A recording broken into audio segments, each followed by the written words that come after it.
कोणी म्हणते आमच्या 400 तर कोणी म्हणते आमच्या 300 सीटा येईल. माझ्या शेतकऱ्याच्या शेतमालाला भाव हा 400 वाला का 300 वाला देईल. कोणी म्हणते आमच्या 400 तर कोणी म्हणते आमच्या 300 सीटा येईल.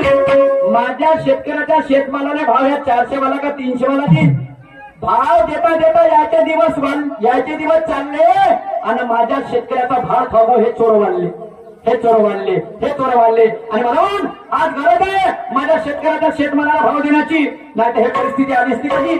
याच्या कपासाले भाव, याचा गव्हाले भाव राहिला असता तर आज ह्या रामूची आत्महत्या झाली नसती. आज गावागावच्या रामूची हे कहाणी आहे, आज गावोगावी रामूची हे कहाणी आहे. आणि म्हणून मी समोर काही म्हणत आहोत.